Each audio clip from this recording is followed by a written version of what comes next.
I was about 4 hours into a 6-hour drive when I realized I needed to stop, not just for gas, but because I was falling asleep at the wheel. My eyes kept drifting shut for half a second at a time, that thing where you blink and suddenly you're 50 feet further down the road than you thought you were.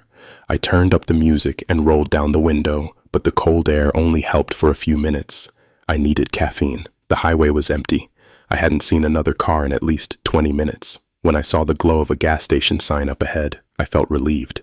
It was one of those old independent places, not a chain, the kind that looks like it hasn't been updated since the 80s. A single building with 2 pumps out front and a hand-painted sign that said, "Last stop for 70 miles. I pulled in and parked at the pump. The lot was empty except for a beat-up truck parked around the side of the building. I figured it belonged to whoever was working the night shift. I got out, stretched my legs, and filled my tank. I paid at the pump and headed inside. I should have just gotten back in my car and left, but I needed that coffee, and I needed to use the bathroom, so I walked inside. The store was small. A few aisles of snacks and car supplies, a coffee station in the back corner with those glass pots that had probably been sitting on the burner for hours, a cooler full of sodas and energy drinks along the back wall.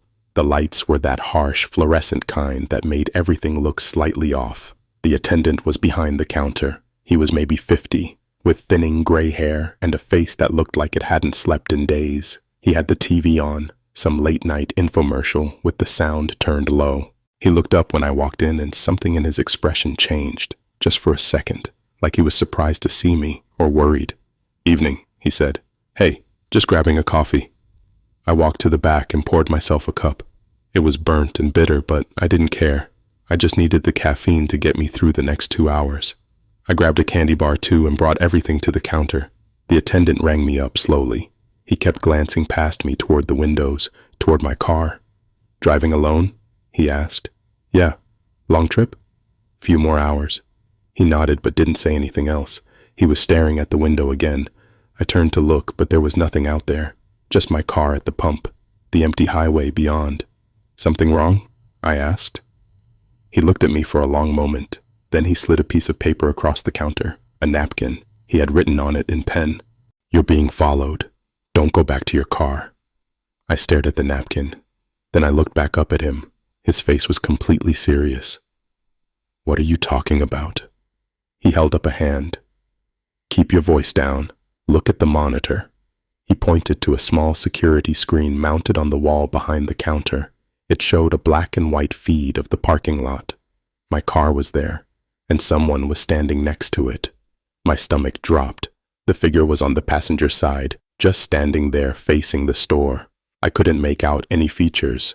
They were wearing dark clothes and their face was in shadow. I spun around and looked out the window. There was no one there, just my car. Empty lot. Nothing. I looked back at the monitor. The figure was still there, standing in the same spot. "What the hell?" I whispered. "It doesn't show up when you look directly," the attendant said. "Only on the cameras. I don't know why. I don't know what it is, but I know what happens to people who go out there when it's waiting for them." My heart was pounding. I looked out the window again. Nothing. Back at the monitor. The figure had moved.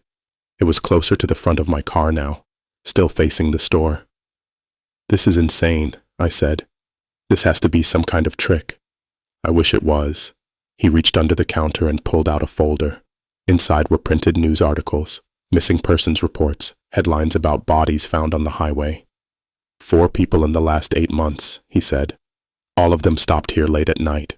All of them went back to their cars even after I warned them. They found them a few miles down the road, cars stopped in the middle of the highway, engines still running, drivers still in their seats, eyes open, no marks on them. Coroner said their hearts just stopped.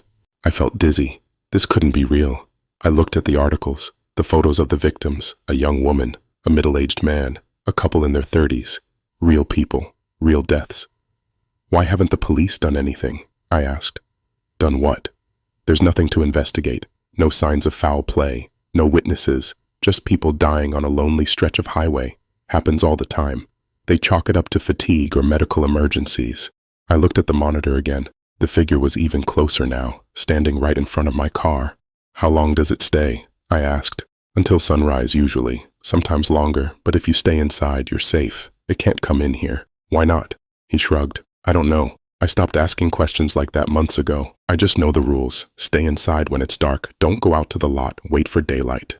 I wanted to argue. I wanted to tell him he was crazy, but I couldn't explain the figure on the monitor. I couldn't explain why it wasn't there when I looked with my own eyes. Okay, I said. I'll wait. He looked relieved. Good. Smart. You can sit in the back if you want. There's a couch. I've got some magazines. It's only about 4 hours until sunrise. He walked to the front door and locked it. The click of the deadbolt was loud in the quiet store. Just in case, he said. Sometimes people panic and try to run. This way, you won't do anything stupid. Something about the way he said it made me uncomfortable, but I told myself he was just being cautious. He was trying to help. I sat down on a stool near the counter. The attendant went back to watching his infomercial. Every few minutes, I would look at the monitor. The figure was always there, sometimes in a different position, sometimes closer to the building, but always there. After about an hour, I asked if I could use the bathroom. He pointed to a door near the back of the store. Right through there. I got up and walked toward it. As I passed the counter, I glanced at the security monitor again. Something was different. It took me a second to realize what it was, the timestamp. The footage showed 11:47 p.m., but it was after 3 a.m. now. I had checked my phone when I first came inside. It was definitely past 2. I stopped walking. I looked at the monitor more carefully. The footage wasn't live. It was a loop, the same few minutes playing over and over. My blood went cold. I looked out the window at my car. Really looked this time. There was no one out there. There had never been anyone out there. I kept my voice calm. Hey, what time does that camera say? He didn't answer for a second. When I turned around, he was standing right behind me. You should use the bathroom, he said. His voice was different now, flatter. You've been holding it for a while. The timestamp is wrong, I said. The footage is old. His expression didn't change. He just stared at me with those tired eyes. You saw the articles, he said. You saw what happens to people on this highway. Those could be from anywhere. Anyone could print those out. He took a step toward me. I took a step back. You should stay, he said. It's not safe out there. I looked at the door. Locked.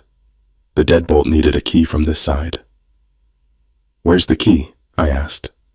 I can't let you leave. Not until morning. For your own safety. I backed up further. My hand found the door handle to the back room. I pushed it open and stepped through. It wasn't a break room. It was a storage space. Dim light from a single bulb. Shelves lined the walls, and on the shelves were boxes, dozens of them, each one labeled with a date. I opened the nearest one. Inside was a wallet, a phone with a cracked screen, a set of car keys, a driver's license. The photo showed a young woman, blonde hair, smiling. I recognized her face from the articles.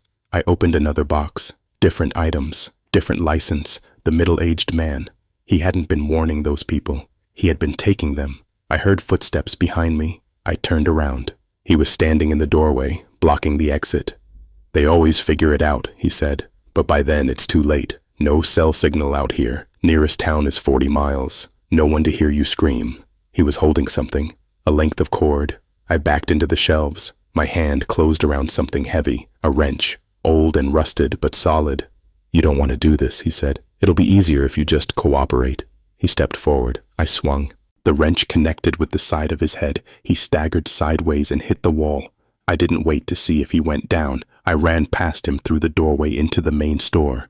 The front door was still locked. I grabbed a stool from the counter and swung it at the glass window. It cracked but didn't break. I swung again. Again. I could hear him behind me, getting up, cursing. The third swing went through.